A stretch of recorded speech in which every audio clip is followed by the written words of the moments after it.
àṣírí wọn ti tú o. Gbogbo àwọn tí ń ṣagbátẹrù àwọn agbésùmọ̀mí lórílẹ̀‐èdè Nàìjíríà, àwọn tí ń kówó rọ̀kùrọ́kú fún wọn, àwọn tí ń fìnáǹsì wọn, Ọlọ́run ọba o, àṣírí gbogbo wọn ti tú yányán. Àwọn ìjọba orílẹ̀‐èdè Amẹ́ríkà, àwọn gangan ló tú wọn láṣìírí. Tẹ́ bá bẹ̀rẹ̀ sí ní gbá àwọn orúkọ tó wà involve lọ́lọ́kan òjọ̀kan, yóò máa ṣe yín kàyéfì. Ìròyìn kan ìròyìn eléyìí tí ìwé ìròyìn The Punch tí wọ́n gbé jáde, tí ìwé ìròyìn Punch bá fi lè gbé ìròyìn kan jáde, ó yẹ kẹ́ ti mọ̀ pé legit ni. Bẹ́ẹ̀ ni, òun lẹ́ ń wòye o. Wọ́n ní US sanction 8 Nigerians over link to Boko Haram cybercrime. US sanction them. Wọ́n ní wọ́n sanction wọn. Gbogbo àwọn nǹkan tí wọ́n ní sí orílẹ̀-èdè Amẹ́ríkà, wọ́n freeze account wọn. Gbogbo properties tí wọ́n ní pátápátá, wọ́n sì gbẹ́sẹ̀ lé gbogbo ẹ̀.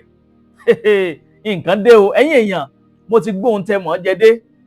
Àwọn ìròyìn yàjóyàjó, ìròyìn ajá àbalẹ̀ lórí ìkànnì Àdàbà tẹlifíṣàn bíi náà lẹ́tì láǹfààní láti máa gbọ́. Ẹ dákun ẹ dábọ̀ ẹ súnmọ́ bí, ẹ bá wọn nǹkan fìdílé tàbí kẹ́ fìdílé nǹkan kẹ́ tún wá fetí gbéyàwó ọ̀rọ̀ torí lè tí mo mú dé ní sáà yìí. Tẹ́ bá ń gbọ́ pé nǹkan kì í ṣẹ̀ṣẹ̀ ràgó, fọ́nrán gangan náà ní jẹ́ bẹ́ẹ̀. Àwọn ìjọba Amẹ́ríkà ni wọ́n jáde sọ̀rọ̀. Wọ́n láwọn ti freeze assets àti properties àwọn 8 Nigerians, àwọn ọmọ orílẹ̀-èdè Nàìjíríà 8 ọ̀tọ̀ọ̀tọ̀ làwọn ti freeze account wọn, táwọn sì ti gbẹ́sẹ̀ lé gbogbo àwọn nǹkan ní wọn tí wọ́n ní sókè òkun lọ́hùn, pàápàá jùlọ lórílẹ̀-èdè Amẹ́ríkà. Ẹ jẹ́ n kà á fún yín kó má kàn dàbí ẹni pé mò ń ro àròsọ. US sanction 8 Nigerians over link to Boko Haram cybercrime. The United States has frozen the assets and properties of 8 Nigerians accused of having link to the Islamic sect Boko Haram and the Islamic State of Iraq and the Levant. Wọ́n ní àjọṣepọ̀ àwọn ọmọ orílẹ̀-èdè Nàìjíríà 8 ọ̀tọ̀ọ̀tọ̀ tó ní àjọṣepọ̀ pẹ̀lú àwọn Boko Haram, àwọn ẹgbẹ́ afẹ̀míṣòfò, àwọn bandits, àwọn tí ń domi àlàáfíà orílẹ̀-èdè Nàìjíríà láàmú. Tẹ́ bá ń gbọ́ àwọn terrorists, àwọn eṣi òkọkú, àwọn ilé gangan ní ṣagbátẹrù wọn. Gẹ́gẹ́ bí ìwé ìròyìn The Punch bó ṣe gbé jáde, èmi kọ́ mo sọ bẹ́ẹ̀ o. Ẹ wò, wọ́n ń dárúkọ wọn lọ́kọ̀ọ̀kan léjèèjì. Tẹ́ bá bẹ̀rẹ̀ sí ní gbọ́ àwọn orúkọ tí wọ́n ń dá yìí, yóò máa ṣe yín kàyéfì pé ṣó lè jẹ́ àwọn èèyàn wọ̀nyí ṣá? Ṣó lè já wọn ni wọ́n ń ṣerú àwọn iṣẹ́ láabi báyìí? Bẹ́ẹ̀ sì lọ́pọ̀lọpọ̀ wọ́n máa jáde ní ìsìn tí wọ́n bẹ̀rẹ̀ sí ní defend ara wọn pé irọ́ ni wọ́n ń pa fún wọn. Àmọ́ kó tó di pé orílẹ̀-èdè Amẹ́ríkà lè ṣàìdédé kù gìrì, wọ́n á máa declare àwọn èèyàn kọ̀ọ̀kan. Ó yẹ kẹ́ mọ̀ pé wọ́n ti ṣe ìwádìí wọn dójú àmì ni. Ẹ wò, nínú àwọn tí wọ́n ń tọ́ka sí kó tó di pé mo dárúkọ wọn fún yín, ẹ̀yin èèyàn, ẹ bá mi like fídíò yìí kẹ́sì máa bá mi pín káàkiri. Wọ́n ní gbogbo orúkọ wọn àti ẹ̀sùn tí wọ́n kà sí wọn lẹ́sẹ̀ ń bẹ nínú 3,000 pages of documents.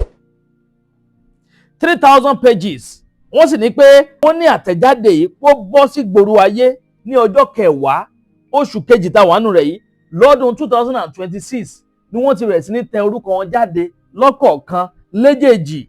Àwọn tó tẹ̀ jáde, àwọn United States of Treasury Officers and Foreign Asset Control.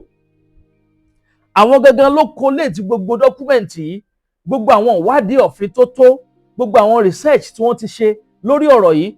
Àwọn United States Treasury Office and Foreign Asset Control, àwọn gangan ló collate gbogbo dọ́kúmẹ̀ntì yìí papọ̀.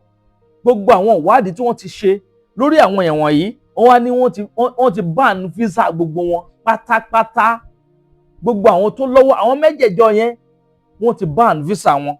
Kò wá kí n ṣe visa nìkan ni wọ́n ban. Wọ́n ní gbogbo assets tí wọ́n ní sórílẹ̀-èdè Amẹ́ríkà, gbogbo owó tí wọ́n ní sí bank, gbogbo àwọn properties tí wọ́n ní pátápátá, ìjọba orílẹ̀-èdè Amẹ́ríkà wọ́n ti gbẹ́sẹ̀ lé gbogbo ẹ̀. Ẹ rí pé lè tí wọ́n ṣe fún wọn yìí ó dáa, àbí bò lẹ ṣe rí sí? Ẹ̀yin èèyàn mi, ẹ jẹ́ darapọ̀ ní abala àríwúsí, kàn bá mi comment.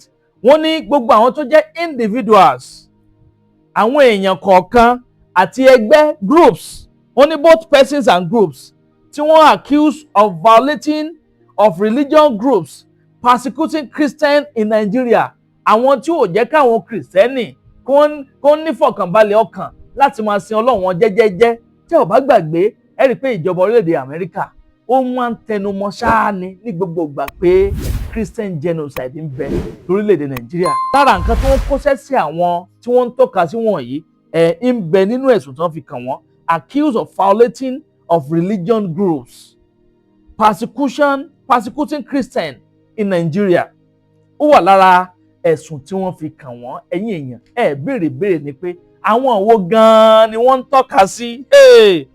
Wọ́n ní ẹni tó jẹ́ gómìnà àná nípínlẹ̀ Kano, former governor of Kano State, Rabiu Kwankwaso, wọ́n ní ń bẹ lára wọn o, ó ń bẹ lára wọn gẹ́gẹ́ bí ìwé ìròyìn The Punch bí wọ́n ṣe gbé e jáde. Kódà wọ́n tún ní ẹgbẹ́ àwọn Meyeti Allah Cattle Breeders, Meyeti Allah Cattle Breeders Association of Nigeria, ẹ rí i pé wọ́n ti kọ́kọ́ fi ẹ̀sùn yìí kàn wọ́n ní nǹkan bí ọ̀sẹ̀ tó kọjá lọ́hùn wípé wọ́n ń bẹ lára àwọn tí ń ṣagbátẹrù àwọn afẹ̀míṣòfò yìí. Wọ́n ní link pẹ̀lú àwọn Boko Haram, wọ́n ní link pẹ̀lú àwọn tó fọ̀ǹdì ẹ̀, àwọn tó establish Boko Haram lórílẹ̀‐èdè Nàìjíríà. Àwọn Meyeti Allah náà ni. Ẹ wá rí i pé lè ní agbára báyìí. Kẹsì máa wo àwọn ẹgbẹ́ Meyeti Allah yìí làwọn security táwọn ìpínlẹ̀ Kwara tí wọ́n fi ọkàn balẹ̀ lé lórí pé wọ́n ní security bá ṣe ní Àmọ̀tẹ́kùn nípínlẹ̀ Ọ̀yọ́, nípínlẹ̀ Oǹdó, nípínlẹ̀ Èkìtì, bá ṣe ní gbogbo wọn káàkiri. Àwọn Meyeti Allah yìí àwọn ni security guide wọn nípínlẹ̀ Kwara. Àwọn yìí kan náà sì ní orílẹ̀-èdè Amẹ́ríkà ni wọ́n ń declare as terrorist organization tí ń domi àlàáfíà orílẹ̀-èdè Nàìjíríà, tí ń dá láàmú. Wọ́n wá bẹ̀rẹ̀ sí ń dárúkọ wọn lọ́kọ̀ọ̀kan léjèèjì lẹ́yìn ìgbà tó ti dárúkọ àwọn orúkọ tó ní kìmínú yìí tó ti kọ́kọ́ dárúkọ wọn ṣáájú. Yàtọ̀ sí àwọn Meyeti Allah Cattle Breeders Association of Nigeria, wọ́n ní Meyeti Allah Kauta náà ń bẹ nínú wọn. Lẹ́yìn ìgbà yìí ni wọ́n bẹ̀rẹ̀ sí ń dárúkọ wọn lọ́kọ̀ọ̀kan léjèèjì wípé Sali Yusuf Adamu, tí ó jẹ́ ọmọ bíbí orílẹ̀-èdè Nàìjíríà tí wọ́n bí ní ọjọ́ 23 ọdún 1990 ni wọ́n bí. Ọ̀pọ̀lọpọ̀ àwọn orúkọ ni wọ́n bẹ̀rẹ̀ sí ń dárúkọ bí ẹ̀yin èèyàn mi lọ́lọ́kan òjọ̀kan. Wọ́n ní the pronouncement comes on the heels of recent recommendation by the US Congress for visa ban and asset freezing on persons and groups accused of violation of religion freedom and persecution of Christians in Nigeria. Lẹ́yìn ìgbà yẹn wọ́n ní the former governor of Kano State, Rabiu Kwankwaso, the Meyeti Allah Cattle Breeders Association of Nigeria, and Meyeti Allah Kauta were recommended by the United States lawmakers for visa ban and asset freezing. It is also provided notice of action taken against special designated national whose property and interests were blocked as part of counterterrorism efforts. Ẹ wo ìgbésẹ̀ táwọn ìjọba orílẹ̀-èdè Amẹ́ríkà tí wọ́n ń gbé lórí ọ̀rọ̀ yìí kò kí ń ṣe kékeré rárá o. Bẹ́ẹ̀ sì làwọn Meyeti Allah Association wọ́n ti bẹ̀rẹ̀ sí ń sá kíjokíjo káàkiri tó ń wọ́nà láti pa orúkọ wọn rẹ́ kò nínú líìsì tí àwọn ìjọba orílẹ̀-èdè Amẹ́ríkà tí wọ́n gbé síta yìí. Àwọn amòfin lórílẹ̀-èdè Amẹ́ríkà náà tẹ kiri síta. OFAC ṣé náà ti rí wọn báyẹn. Lára àwọn orúkọ tí wọ́n ń dárúkọ ń bì wọ́n ní Sali Yusuf Adamu ń bẹ nínú wọn. Ọmọ orílẹ̀-èdè Nàìjíríà ní, kódà wọ́n ní passport Nàìjíríà ń bẹ lọ́wọ́ rẹ̀. Wọ́n ní convicted in 2022 setting up Boko Haram cell in United Arab Emirates. Ó wà lára àwọn tí ń set up Boko Haram ní United Arab Emirates. Wọ́n ti fi ẹ̀sùn yìí kàn tipẹ́tipẹ́ ń tiẹ̀. Wọ́n ní ó ní owó rọ̀kùrọ́kù kan tí wọ́n ń gbìyànjú láti send sórílẹ̀-èdè Nàìjíríà láti Dubai lọ́hùn $782,000 ni wọ́n pe owó yẹn. Wọ́n sì ní gbogbo èròǹgbà wọn tí wọ́n fi ń hate Boko Haram, tí wọ́n fi ń hate terrorism lórílẹ̀-èdè Nàìjíríà ní láti máa fi kówó jẹ. Because ìgbà tó ń bá jiyàn gbé tí wọ́n ń gbowó, ṣé òkè ṣe owó ni wọ́n rí yẹn ni? Nínú àwọn owó yẹn ni wọ́n fi ń ra àbọ̀n ragbára wo ni wọ́n ń kó fáwọn àwọn ọmọ tí wọ́n ránṣẹ́ dé tòrutòru. Kọ́lọ̀ ọba Elédùmarè kó máa ṣaláàbò ẹ̀ lórí wa.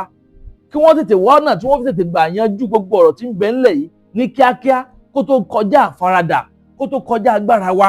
Mẹ́wàá ń ṣẹlẹ̀ o, ọ̀pọ̀lọpọ̀ àwọn èèyàn tẹ́ ń wò yẹn wọ́n ń lọ́wọ́ nù kinní yìí. Ó wà lára àdí tí gbogbo ọ̀rọ̀ yẹn ṣàfi ń fà ńlẹ̀ tí ń fà tọ̀ tí ń fà bí ìgbín látijọ́ yìí tọ́rọ̀ yẹn ò kúrò ńlẹ̀ tí ò kúrò ńlẹ̀ tán. Wọ́n ní Babestan Olúwọlé Adémúlérò ọmọ Yorùbá lélẹ́yìí o, òun náà ń bẹ nínú wọn. Wọlé Babestan òun náà wà nínú wọn. Ọlátúndé Ìrèwọlé Ṣófẹ̀sọ̀ òun náà wà nínú wọn. Abdullahi kọ́lọ̀ ọba kó máa ṣàánú wa. Àwọn ọmọ Yorùbá náà tún wà nínú àwọn tí ń ṣagbátẹrù àwọn bandits àwọn Boko Haram. Ẹ rí pé nǹkan ti dé lórílẹ̀‐èdè yìí. Ẹ̀yin èèyàn bá mi comment, ẹ bá mi like, ẹ sì máa bá mi pín fọ́nrán yìí káàkiri. Abu Musa àti Nnamdi Osun Blessing ẹ wò gbogbo orúkọ wọn náà ni mo ti dárúkọ fún yín yẹn. Bó o lẹ ṣe rélé sí nítorí Ọlọ́run èèyàn mi. Ẹ jẹ́ darapọ̀ ní abala àríwúsí, kẹ́ bá mi comment, kẹ́ máa like, kẹ́ sì máa pín fọ́nrán yìí káàkiri lógúnlógún lọ́gbọ̀nlọ́gbọ̀n kó ba lè tètè kan ọ̀pọ̀lọpọ̀ àwọn èèyàn lára. Mẹ́wàá ń ṣẹlẹ̀ lórílẹ̀‐èdè Nàìjíríà, àfi k'Ọlọ́run tètè wá gbà wá báyìí. Gbogbo àwọn ọmọ ológun tó ń sìn kó wọlé lọ́lọ́kan ọ̀jọ̀kan náà kó tètè wá ní kíákíá, kó tètè bẹ̀rẹ̀ iṣẹ́ tí wọ́n wá bẹ̀rẹ̀ lójú ẹsẹ̀ ni kó tó di pé gbogbo nǹkan di nǹkan mọ́ wa lọ́wọ́. Àwọn tí wọ́n ń tọ́ka sí báyìí, kí ló yẹ káwọn ìjọba orílẹ̀ Nàìjíríà ṣe? Ṣé kò kí ń ṣe pé ó yẹ kó lọ máa gbé wọn lọ́kọ̀ọ̀kan léjèèjì ni? Àmọ́ àwọn míì wọn àánú wọn tó jẹ́ pé wọ́n ti lágbára jù ìjọba lọ tí wọn ò lè lọ gbé.